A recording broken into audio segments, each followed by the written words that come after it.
Em vídeo divulgado pelas redes sociais, o senador Marcos Rogério fez uma dura avaliação dos resultados da CPI da pandemia, também conhecida como CPI do Circo, CPI da Cortina de Fumaça e Tribunal de Renan Calheiros. O senador apontou: do ponto de vista prático, a CPI não contribuiu em absolutamente nada. Não salvou vidas, não colaborou com o enfrentamento à pandemia, nem investigou indícios de corrupção.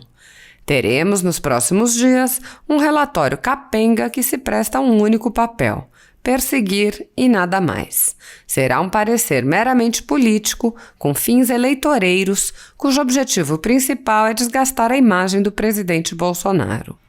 O senador enfatizou que o comando da CPI buscou unicamente desgastar o presidente desde o início, de forma que o relatório mal tem relação com as investigações. O relatório final vai ser um relatório político que vai tentar fazer um enquadramento do presidente da República que nem poderia ser investigado nesta CPI. Nossa Constituição não permite que o presidente Jair Bolsonaro seja investigado na CPI. Isso ofende a separação de poderes.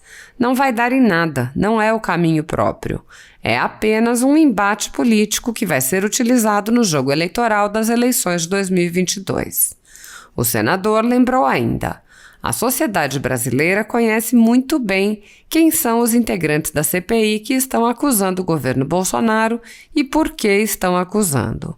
Nós temos um caso muito emblemático, que é o do Consórcio Nordeste. Tivemos escândalos com compra de respiradores, pagamento antecipado e nenhum equipamento entregue. Há, inclusive, delação premiada apontando que houve um grande acordo de corrupção. A CPI nunca aceitou investigar o que aconteceu no Consórcio Nordeste. A sociedade não aceita isso. Acusar o presidente Jair Bolsonaro de algo que ele não cometeu e proteger aliados políticos nos estados. É uma mensagem muito ruim.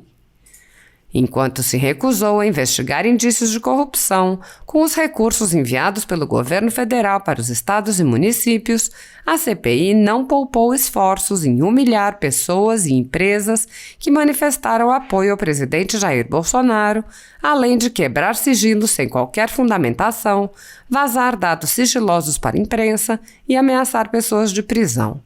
O procedimento é o mesmo observado em inquéritos conduzidos em cortes superiores. Matérias da velha imprensa atribuem um rótulo ou marca a um grupo de pessoas e isso é tido como suficiente para quebras de sigilos, interrogatórios, buscas e apreensões, prisões e confiscos. Após promover uma devassa nas pessoas e empresas, no que é conhecido como Fishing Expedition, os dados são vazados para a velha imprensa, que então promove um assassinato de reputações que dá causa a novas medidas abusivas.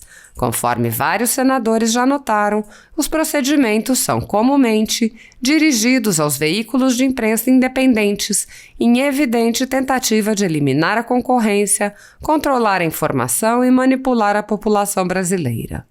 Em um inquérito administrativo no Tribunal Superior Eleitoral, seguindo esse tipo de procedimento, o ministro Luiz Felipe Salomão ordenou o confisco da renda de diversas pessoas, sites e canais conservadores, inclusive a Folha Política. A decisão recebeu elogios do ministro Luiz Roberto Barroso, do STF, presidente do TSE. A decisão não discrimina os conteúdos e atinge a totalidade da renda dos sites, com o objetivo de levar ao fechamento das empresas por impossibilidade de gerar renda. Se você apoia o trabalho da Folha Política e pode ajudar a impedir o fechamento do jornal, doe qualquer valor através do Pix, utilizando o QR Code que está visível na tela ou o código ajude@folhapolitica.org. Caso não utilize Pix, há a opção de transferência bancária para a conta da empresa Raposo Fernandes, disponível na descrição deste vídeo e no comentário fixado no topo. Há quase 10 anos, a Folha Política vem mostrando os fatos da política brasileira e dando voz a pessoas que o cartel midiático quer calar. Pix ajude@folhapolitica.org. Assista. O relatório final vai ser um relatório político, que vai tentar fazer o enquadramento do presidente da República, que nem poderia ser investigado na CPI. A nossa Constituição não permite né, que o presidente da República seja investigado no âmbito de uma CPI. Isso ofende a separação de poderes, mas eles, na retórica política, estão dizendo que vão acusar o presidente da República de vários crimes. Isso não dá em nada, porque não é o caminho próprio. É apenas um embate político que vai ser utilizado no jogo eleitoral de 2022. A sociedade brasileira conhece muito bem quem são os integrantes da CPI e quem está acusando o governo.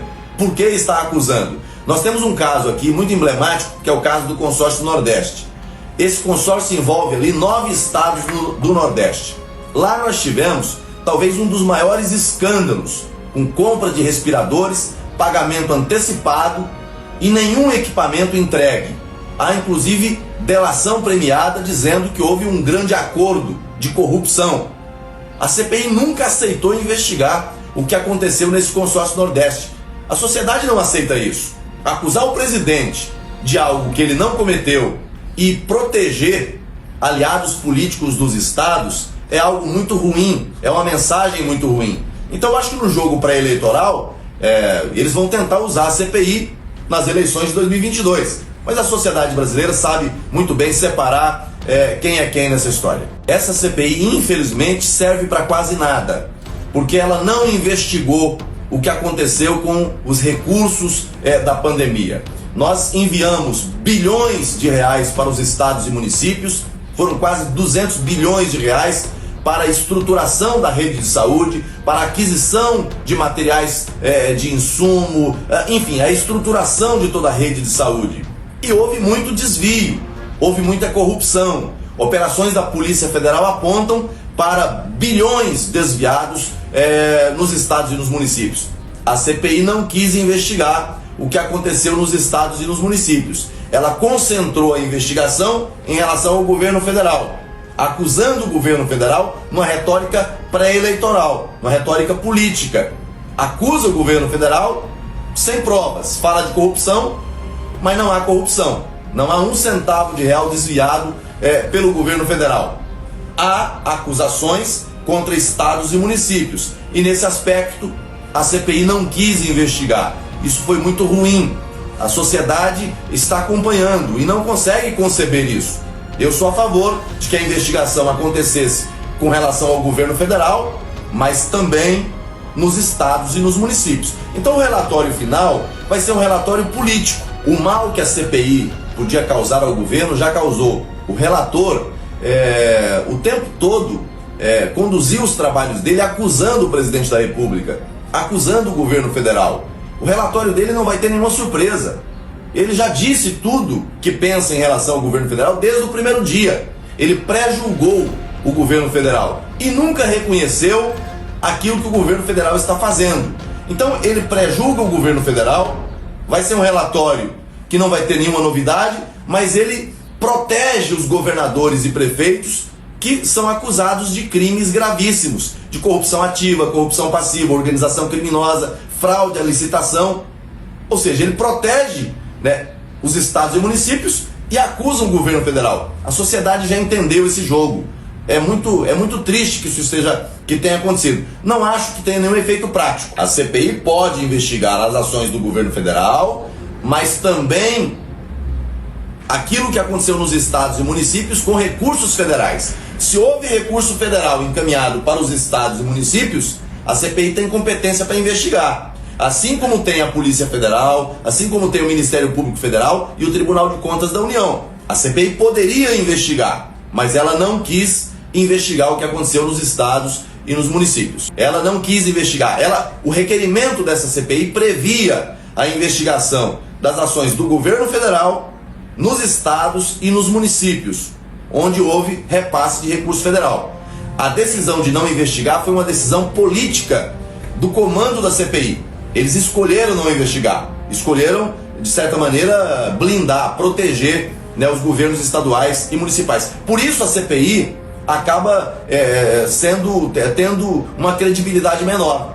Porque quando a sociedade olha para a CPI e vê ela protegendo acusados de corrupção e acusando apenas o governo federal, onde não há acusação de corrupção, nós não tivemos nenhuma operação da Polícia Federal contra o governo federal em razão de qualquer suspeita.